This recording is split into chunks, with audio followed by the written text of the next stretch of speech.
Salut à tous, bienvenue dans notre nouvelle série de vidéos anti-arnaque. L'été approche et les promesses de perte de poids sont plus belles que jamais et plus farfelues. Alors pour vous y retrouver dans tout ça et éviter de vous faire avoir, on vous prépare toute une série de vidéos. Et ça commence avec ce premier épisode où on va s'attaquer ou parler des thés minceurs. On y va, let's go.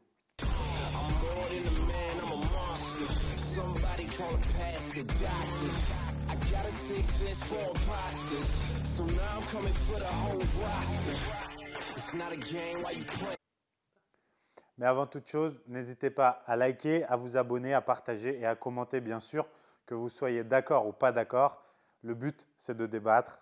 On commence la vidéo action. La plupart du temps, les thés minceurs sont vendus essentiellement comme des drainants. C'est-à-dire qu'ils vont vous aider tout simplement à éliminer plus d'eau de manière naturelle et à lutter, entre parenthèses, contre la rétention d'eau. On va d'abord parler de ces thés drainants parce que c'est le plus simple à aborder, le plus logique et à la fois le plus trompeur pour ceux qui manquent de connaissances et qui ne lisent que la promesse marketing. Le fait de drainer et d'éliminer l'eau via le fait de boire un thé, déjà premièrement, je précise que vous pouvez boire n'importe quel thé, forcément cela va vous faire aller aux toilettes puisque vous buvez avant tout de l'eau, c'est logique.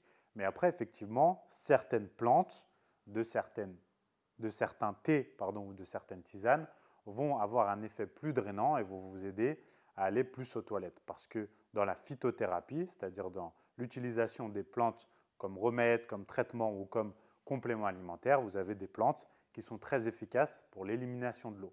Par exemple, le pissenlit et la queue de cerise sont des plantes effectivement qui fonctionnent très bien pour le drainage, pour l'élimination de l'eau. Mais ce n'est pas parce que vous éliminez de l'eau que vous perdez du gras. Pas du tout. Vous perdez de l'eau, mais de manière totalement logique. Cette eau va revenir lorsque vous allez boire, lorsque vous allez vous réhydrater, mais aussi si vous ne réglez pas le problème de la rétention d'eau, si vous en avez, eh bien elle reviendra. Parce qu'en général, ça peut être un problème entre… pardon.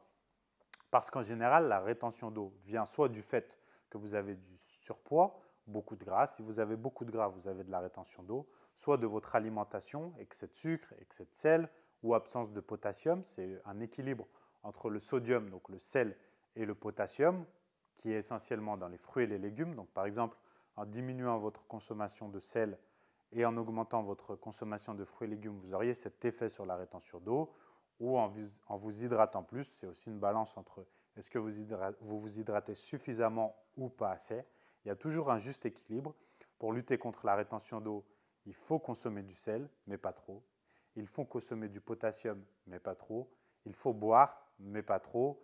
Et pour cela, une eau basique type Evian, une eau pour nourrisson, suffira amplement puisqu'il s'agit juste de s'hydrater exactement comme pour le thé. Donc, pour l'effet drainant, en réalité, est-ce qu'il est utile d'aller dépenser dans un thé plus cher qu'un thé classique?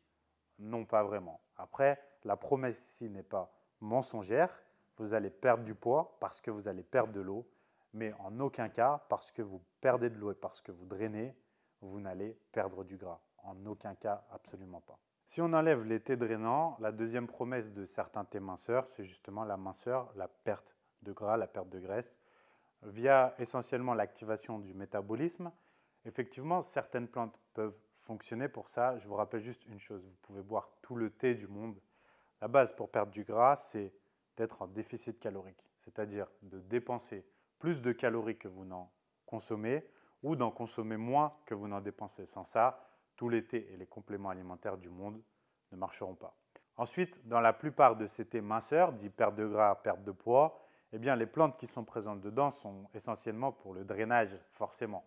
Et dans votre tête, le fait d'aller plus aux toilettes, le fait d'éliminer plus d'eau, si vous ne vous fiez qu'aux chiffres sur la balance, comme bien souvent malheureusement, vous perdez du poids, donc vous vous dites ça fonctionne. Mais en réalité, ce n'est pas perdre du gras. Et ce qui compte, ce n'est pas un chiffre sur la balance, c'est comment vous vous sentez dans votre corps, dans votre tête. Et lorsque vous êtes habillé ou nu, et que vous regardez, que vous observez, est-ce que vous plaisez ou non. Un chiffre ne doit pas vous dicter votre bien-être justement. Donc, pour résumer, 99% des thés dits minceurs perte de gras sont en réalité drainants et leur composition est avant tout conçue pour drainer, pour éliminer plus d'eau, donc faire plus pipi, éventuellement plus transpirer, mais c'est surtout faire plus pipi, aller plus uriner, éliminer plus d'eau et donc voir une perte de poids éventuellement sur la balance. Mais c'est bien trop cher pour du thé, beaucoup trop cher pour du thé. Donc achetez du thé classique, des infusions, du thé à la menthe par exemple, ce genre de thé, du thé noir avec une seule bonne plante, un seul bon ingrédient que vous achetez chez un producteur, un bon producteur, un magasin bio, un herboriste, quelque chose comme ça, plutôt que d'acheter des promesses ultra commerciales et ultra marketées, des grosses marques et des gros groupes ou vendus dans les parapharmacies ou les marques ou par les marques de compléments alimentaires qui vous coûtent horriblement cher juste pour un thé, juste pour aller faire pipi, juste pour perdre de l'eau, juste pour drainer, alors que je vous ai donné plein d'autres méthodes pour le faire. Et la première chose essentielle pour ne plus avoir de rétention d'eau, c'est de ne plus avoir de gras ou un minimum, de bien s'hydrater, consommer assez de fruits et légumes, donc de potassium, et ne pas éviter le sel, mais saler suffisamment, surtout lorsque l'on transpire. Voilà pour cette vidéo. Dernière petite astuce donc, les plantes qui fonctionnent. Si vous cherchez pour la rétention d'eau, la meilleure plante sans aucun doute, c'est le pissenlit. Et si c'est pour perdre du gras, pour activer le métabolisme, alors dans ce cas, c'est la caféine, sans aucun doute, caféine que vous pouvez retrouver non pas que dans le café, mais aussi dans le café vert, dans certains thés, dans le guarana, etc., etc. Vous avez un excellent article écrit par un excellent mec sur www.awtrainer.com sur la phytothérapie justement, donc c'est gratuit, n'hésitez pas à aller voir. Merci à tous.